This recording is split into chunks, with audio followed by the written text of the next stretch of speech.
Shalom, bonsoir tout le monde.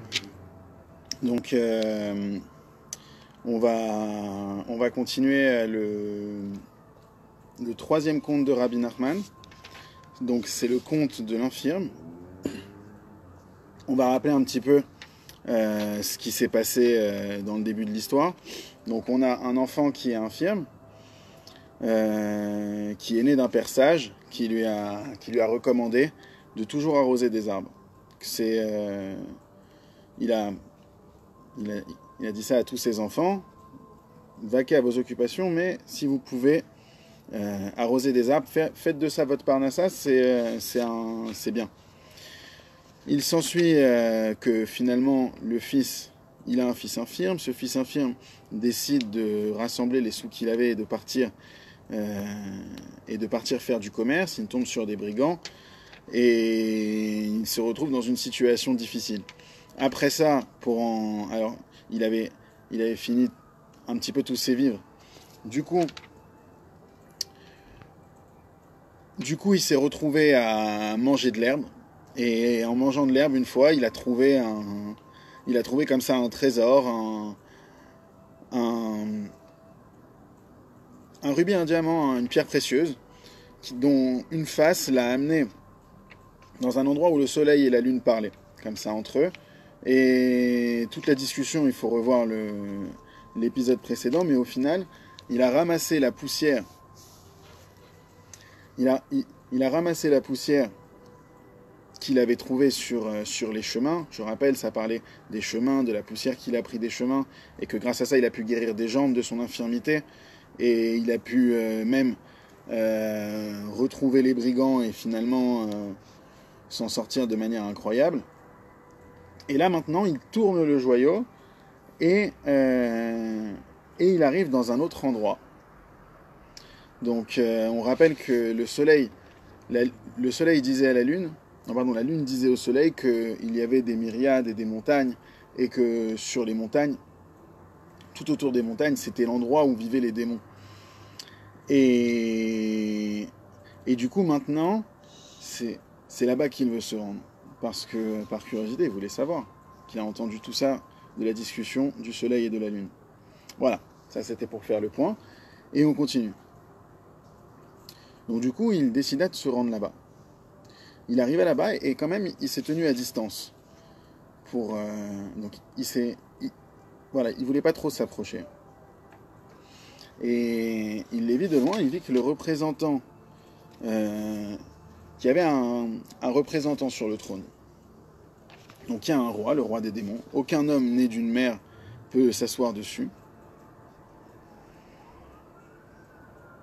Et ce roi-là, on va l'appeler le souverain. Qu'est-ce qu'il a vu, le fils du sage, donc notre protagoniste? Il les a vus en train de se moquer. Chacun se moquait de tout ce qu'il avait fait dans la journée. Par exemple, l'un se moquait qu'il avait blessé quelqu'un à la main, l'autre qu'il avait blessé quelqu'un au pied, et ils se moquaient de tout ce qu'ils avaient fait. On parle de la montagne des démons. Je rappelle que toutes les histoires de Rabbi Nachman sont des histoires très profondes, et qu'il y a beaucoup pas seulement de secrets, mais d'allusions et de messages. Donc il faut être attentif. Donc voilà, chacun dans cette assemblée se moquait de tout ce qu'il avait fait, de tout ce qu'ils avaient fait à leurs victimes. Et puis, entre-temps, il observa et aperçut un père et une mère démons qui avaient perdu un fils. Ce fils avait l'habitude de vaquer à ses occupations. Mais en général, il revient toujours. Sauf que là, il revenait pas. Et ils étaient bien embêtés. Et ils pleuraient beaucoup de ça. On les amena au roi. Le souverain ordonna d'envoyer des émissaires partout dans le monde pour savoir s'il était arrivé de cet enfant. Et en cherchant longtemps, ils ont trouvé son compagnon, avec qui il était pendant tout ce voyage. Voilà, ça se reconnecte. Et ce compagnon-là, il les voit comme ça en train de pleurer. Il dit, mais pourquoi vous pleurez? Il voit les parents, il dit, pourquoi vous pleurez? Ils lui racontèrent ce qui précédait, donc tout ce qu'on a dit, quand ils avaient perdu leur fils. Il leur répondit. Qu'est-ce qu'il lui dit? Il lui dit, je vais vous le faire savoir. Nous avons une île en mer qui était là-bas notre lieu. Puis le roi à qui appartenait l'île arriva. Il a voulu construire des bâtiments, des fondations. Et le fils mentionné ci-dessus, c'est-à-dire le fils des démons qui avait disparu, il me dit comme ça, viens, on lui fait préjudice. Portons-lui préjudice. Donc nous sommes partis, nous l'avons retiré. Et en fait, ils lui ont retiré sa force de roi. Et donc, du côté du roi, ils ont fait appel au docteur, mais personne n'a pu les aider. Ils se mit même à consulter des sorciers. Il y avait là-bas un sorcier qui connaissait une famille, mais pas la mienne. Donc on parle de la personne qui raconte cette histoire. Qui est l'ami, le compagnon. Il ne la connaissait pas. C'est pour cela qu'il ne put rien me faire. Par contre, il connaissait sa famille. Et du coup, il l'a attrapé et il l'a fait terriblement souffrir. Ils l'amenèrent au roi, c'est-à-dire qu'on fit venir auprès de leur roi ce démon qui avait raconté tout ça. Et il lui rapporta cela devant le roi. Le souverain déclara, il faut qu'on lui rende sa force. Rendons-lui sa force.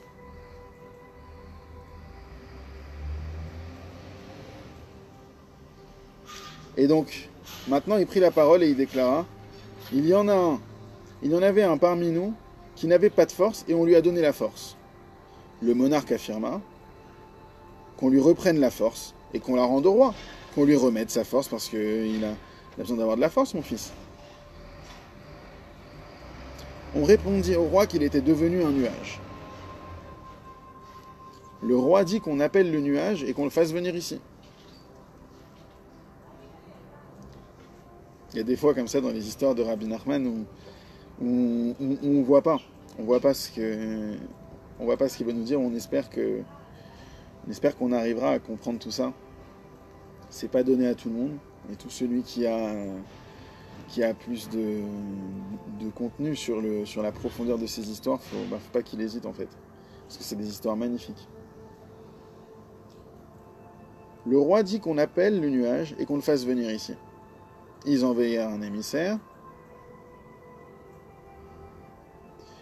Et cet homme, c'est-à-dire ce fils, qu'au début, on rappelle que ce fils qui au début celui qui n'avait pas de force dans les pieds, donc c'est notre protagoniste, celui qui est donc l'infirme en question, qui avait été guéri grâce à la poussière. Et du coup, ce fils-là, eh bien, voilà. Qu'est-ce qu'il déclarait? Il dit, il a vu toute cette histoire de loin, et il s'est dit, je vais aller voir là-bas. Je vais aller voir ce qu'ils font, ça m'intéresse. Il est un peu curieux. Comment les gens deviennent des nuages. Il y a un petit astérix, les gens, c'est-à-dire, ici ils te disent les démons. Comment est-ce que les démons ils deviennent des nuages? Bon. Il marcha derrière l'émissaire, et ils trouvèrent le nuage. Et ils demandèrent aux gens, mais pour quelle raison le nuage recouvre la ville à ce point? Ils lui répondirent ici, bien au contraire, normalement il n'y a aucun nuage, il n'y a rien. Et ça fait longtemps que le nuage y couvre le ciel comme ça. L'envoyé appela le nuage, l'homme décida de les suivre. Pour écouter ce qu'ils disent. Il entendit que l'émissaire l'interrogeait. Comment en es-tu venu à devenir un nuage? C'est toute la question. Comment est-ce que t'es passé de démon à nuage? Il lui répondit, je vais te raconter une histoire. Donc maintenant on est une histoire dans une histoire dans une histoire. Faut suivre. Il était une fois un sage, et l'empereur du pays était un grand hérétique. Il fit de tous les habitants de son pays des hérétiques, des gens qui ne croient en rien. Et le sage alla appeler tous les membres de sa famille. Il prit la parole, vous voyez bien que l'empereur lui-même, c'est un fou dans sa tête. Et il a également rendu fou tous les gens de sa famille. C'est pourquoi, viens, on va vivre une vie séparée, viens, on va dans le désert. Afin que, voilà, on reste fidèle à Dieu et c'est tout. Donc voilà, ils ont décidé de former un ghetto comme ça. De s'isoler de la folie de cet empereur.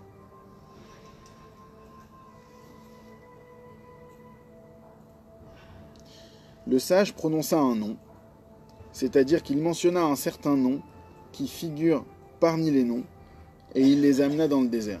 Il a fait une formule magique comme ça. Il a utilisé un nom divin, et il s'est déplacé dans le désert. Il dit encore un nom, et il les conduisit dans un autre désert. Et là-bas, ils étaient satisfaits. Ce désert, il était proche des 2000 montagnes. Les montagnes dont on parlait. Le sage partit et fit un cercle autour d'eux, afin que personne ne puisse s'en approcher. Voilà, personne qui doit approcher ici. Il a fait un cercle. Lui, c'est un sage, il connaît des trucs... mi-sage, mi-alchimiste. Il existe un arbre. Non, ici on parle de, je sais pas.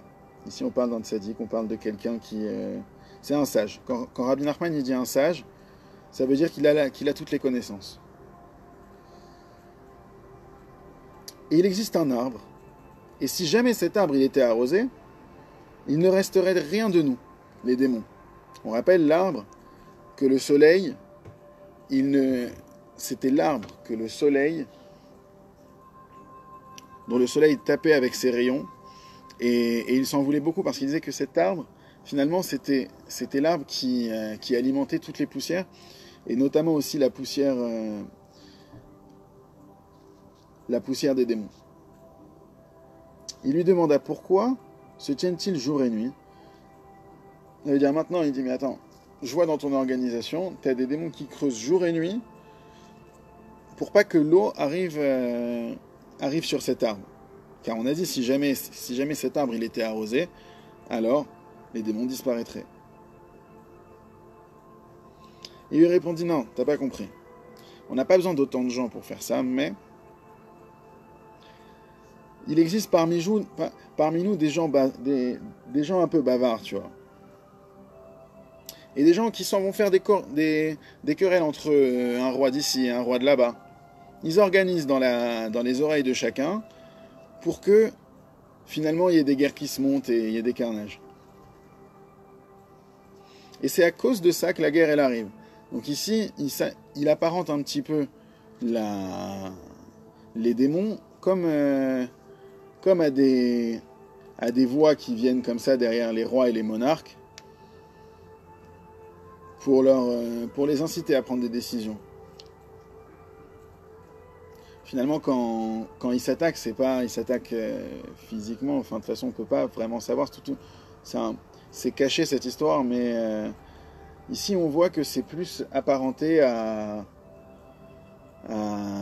des voix.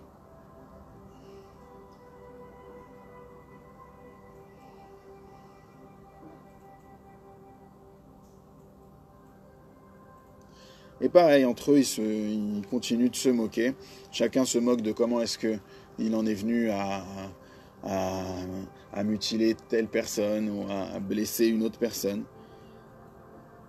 Et quand le roi est gagné par la joie comme ça, il se promène avec tous ses ministres, les ministres du royaume. Et ils essayent ensemble d'aller déraciner cet arbre. Parce que, qu'on se le dise bien, si jamais ils déracinent cet arbre, eh ben, ils n'ont plus de problème d'extermination. Les démons dont on parle. Du coup, à chaque fois, ils essayent, mais ils ne peuvent pas se rapprocher de cet arbre. À chaque fois qu'ils se rapprochent de cet arbre, il y a comme un hurlement, quelque chose qui fait peur apparemment au démon, et du coup il s'enfuit comme ça. Et chaque nouveau roi, il essaye de déraciner, mais à chaque fois, il n'y arrive pas.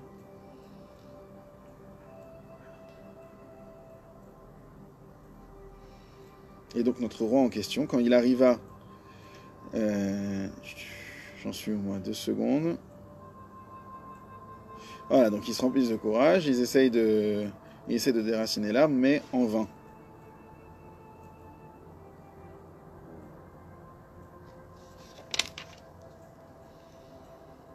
Ok.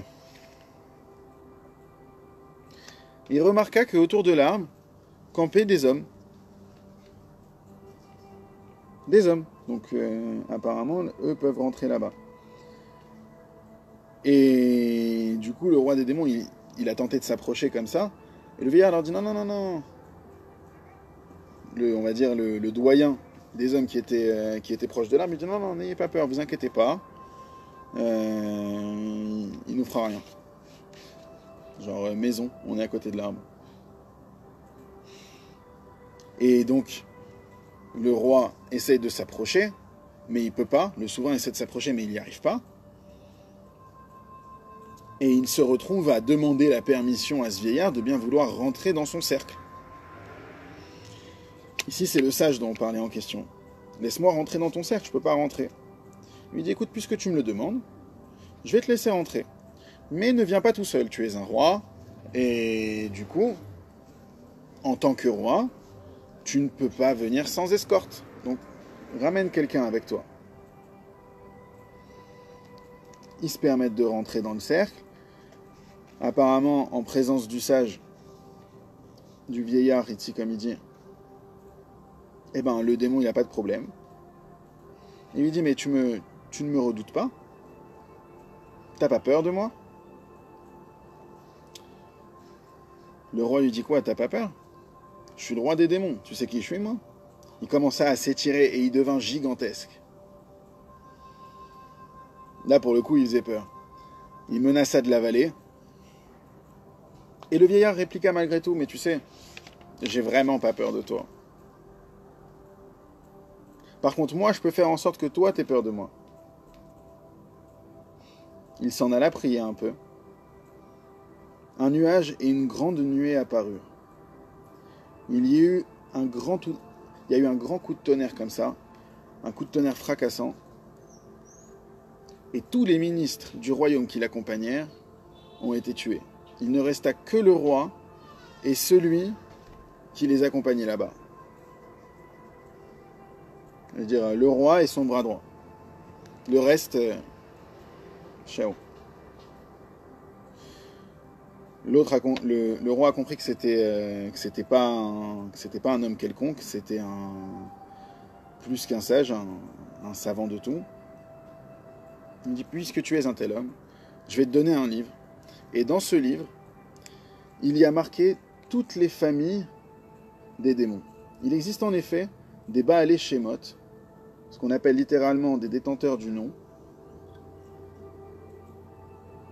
qui ne connaissent qu'une famille. Et même dans cette famille-là, pas tout le monde parmi nous connaît bien. Par contre, dans ce livre, c'est répertorié toutes les familles. Je vais te le donner. En cadeau. Donc il envoyait à chercher le livre, il n'était pas en sa possession, hein, j'imagine bien. Et le roi promit qu'il ne ferait aucun mal à la famille de ce vieillard. Il dit, écoute, j'ai compris que tu étais quelqu'un de particulier, je ferai pas de mal à ta famille. Et de l'autre côté, le vieillard dit, écoute, jamais je n'utiliserai ce livre contre ta famille. Donc il y a un pacte comme ça qui se fait. Et il dit à ses enfants avant de mourir, vous voyez que j'ai la capacité, ouais, vous voyez mes enfants, j'ai la capacité de me servir de ce livre. Et de faire appel avec n'importe quel nom à n'importe quel démon qui sont répertoriés dans ce livre. Un petit peu comme le Death Note, comme ça. Et je ne m'en sers jamais. Et vous ne devez jamais vous en servir. Mais ce livre doit rester en notre possession. Ce sage rendit l'âme. Le livre s'en alla en héritage à son petit-fils, et son petit-fils lui aussi était sage. Et il n'a jamais utilisé le livre. Mais les bavards se trouvaient parmi eux. Les bavards, on rappelle ici, ça ferait apparemment référence aux voix sombres dans la tête qui te poussent à faire en général à prendre le mauvais chemin, à faire des bêtises. Les bavards qui se trouvaient parmi eux incitèrent le petit-fils du vieillard. Comme tu as 2 grandes filles, et regarde, t'as même pas de quoi les nourrir, ni les marier, c'est pourquoi, vas-y, sers-toi du livre. Yetzerara. Sers-toi du livre. Tu vois, c'est une voix. Il ne savait pas qu'en fait, c'était de telles entités qui essayaient de l'influencer dans son choix.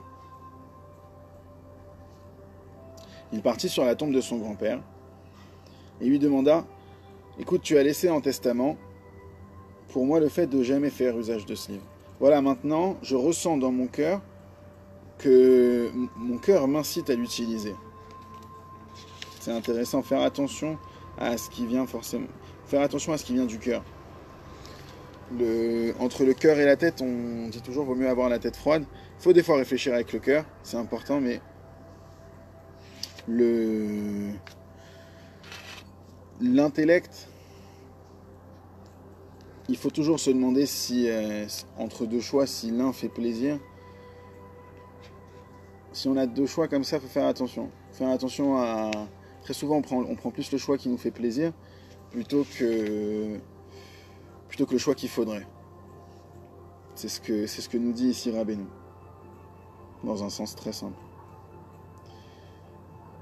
Le vieillard, il lui répondit de l'outre-tombe, donc voilà, il a un message divin avec son grand-père. Message fantomatique, je sais pas comment on dit. Écoute, bien que tu aies la capacité de te servir de ce livre, il est préférable que tu mettes ta foi en Dieu et que tu n'utilises absolument pas ce livre. Et ne t'inquiète pas, il te viendra en aide. Et c'est comme ça qu'il a agi. Le jour arriva où le roi tomba malade. Dans le même pays où résidait le petit-fils du vieillard évoqué ci-dessus. Ils ont fait appel au docteur et il n'y avait pas de remède.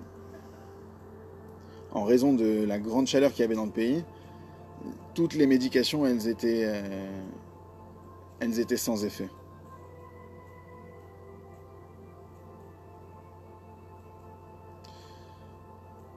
Notre roi dit, puisque ce petit-fils a la capacité de se servir du livre en toute sainteté et qu'il ne l'utilise pas, c'est pourquoi nous agirons en sa faveur.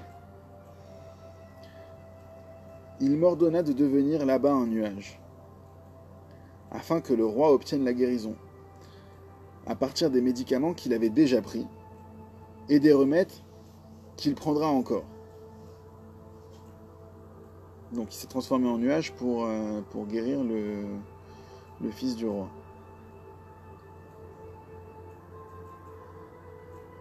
Quant au fils, c'est-à-dire celui qui au début n'avait pas de force dans ses pieds, il marchait derrière eux. Il écoutait. Ils l'amenèrent. Donc là ici il s'agit du nuage. Ils l'amenèrent chez le roi des démons. Et le souverain, il ordonna qu'on lui prenne la force et qu'on la rende au roi. Et ils lui rendirent la force. C'est alors que le fils des démons entra chez lui. Il arriva très souffrant. Il était privé de toutes ses forces. Et on l'avait beaucoup accablé là-bas. Et il se mit très en colère vis-à-vis du sorcier qui l'avait pris en otage, comme ça, qu'il avait fait souffrir. Et il existe parmi eux des bavards qui s'en allèrent informer le sorcier de se protéger. Parce que du coup, une fois qu'il a appris ça, il a forcément demandé à ce qu'on retrouve cet homme et ce roi et qu'on lui fasse mordre la poussière. Mais du coup, comme tu avais toujours les bavards, ces démons-là qui vont faire des querelles entre l'un et l'autre, eh ben ils lui ont annoncé le plan, histoire qu'il se prépare, histoire de pouvoir continuer la querelle. Après tout, c'est sympa. Ça met du mouvement, une querelle. C'est ce qui se passe. Une fois, il arriva que ceux de la famille du fils des bavards allèrent ensemble monter la garde chez le roi. Les membres de la famille évoqués ci-dessus montèrent un complot contre les bavards. Le roi tua les bavards qui restaient et se mirent en colère. Ils s'en allèrent provoquer un soulèvement entre tous les rois. Parmi les démons, il y a eu une famine, des maladies, l'épée, la peste, à force de conflits et de guerres. Eh bien, il y a eu des tremblements de terre. Ah oui, je ne l'ai pas dit plus haut, mais il disait que du coup, ici, ils les appellent les bavards, c'est-à-dire les gens qui chuchotent aux oreilles. Eh bien, à force d'avoir chuchoté à l'oreille de l'un et chuchoté à l'oreille de l'autre, donc avoir des voix dans son cerveau comme ça, eh bien, ils ont créé des guerres, et les guerres, c'est du sang sur la terre. Et ici, Rabbi Nachman, il te dit par 2 fois que c'est ça qui crée des tremblements de terre. Peut-être un jour ce sera prouvé, je ne sais pas. Le sol tout entier s'écroula, le sol là où il y avait les 1000 montagnes, et l'arbre en question, celui qui donnait vie aux démons, eh bien, il fut entièrement arrosé. Les nappes phréatiques ayant remonté, il a été entièrement arrosé. Il n'en resta pas un seul. Il advint d'eux comme s'il n'avait jamais existé. Amen. Et là, ici, il y a un petit commentaire, et on va terminer avec ça. Le secret de cette histoire, c'est écrit dans le premier chapitre des psaumes. Attends, si on prend chapitre 1 des psaumes. Désolé.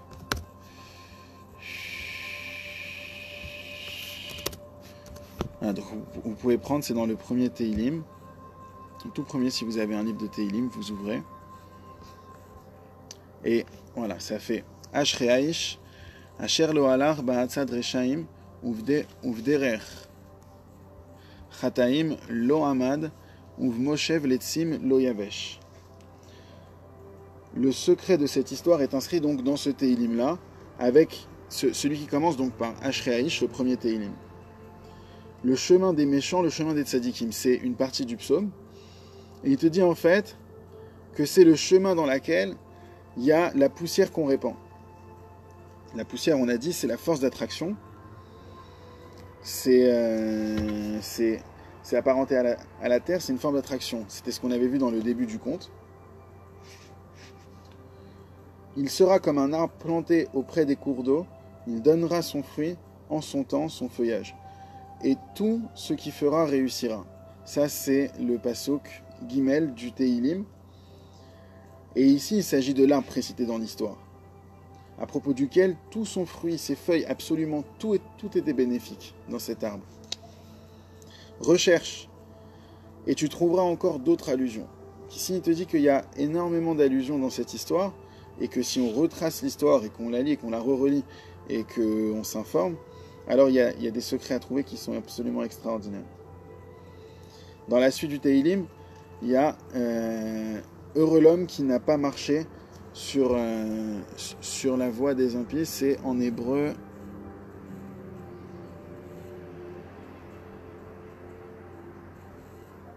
Ah voilà. Alken lo yakumu reshaim bemishpat vechataim ba'adat tzadikim. Ki odea Adonai derer tzadikim vederer reshaim toved. Ok. Donc l'homme qui marche au départ, cet homme-là, en fait, il ne pouvait pas marcher. On parle à la base d'un infirme qui ne pouvait pas marcher. Et heureux l'homme qui n'a pas marché, ici, c'est dans le sens parce qu'il ne pouvait pas marcher. Il faut voir, je ne sais pas du tout ce que ça veut dire. Celui qui a une idée, une info, qui la balance. Qui ne s'est pas mis debout. Car par la suite, il ne pouvait pas non plus se mettre debout. Et dans l'assemblée des railleurs, Ça, c'est dans le Tehillim qui a écrit ça. Il s'agit de la compagnie des railleurs qui se moquait tout au long de l'histoire. Comme de la paille que le vent pourchasse, il s'agit du vent qui soulève la poussière. Tout cela correspond seulement à de simples allusions. À savoir que notre saint maître éclaira quelque peu nos yeux, si on parle de Rabbi Nachman, afin que nous comprenions et que nous percevions les quelques brides, ces gouttes sur l'océan qu'on peut comprendre de ces histoires. Cependant, ces paroles, elles demeurent encore bien cachées. C'est son élève Rabbi Nathan qui a écrit ça. Au summum de la dissimulation, car toutes ces histoires qu'il raconta sont infiniment plus élevées que la compréhension humaine. Et elles sont cachées du regard de tout vivant. Voilà, c'était la suite du deuxième conte, le conte du roi et... le conte de l'infirme. La prochaine fois, on fera le conte du roi qui décréta la conversion. Peut-être qu'on les fait pas dans l'ordre. Ça, je crois que c'est une petite histoire. Bref, en tout cas, on se retrouve dimanche soir pour les intéressés, vers la même heure, 22h, 22h30. Allez, salut tout le monde, et bon confinement à tous.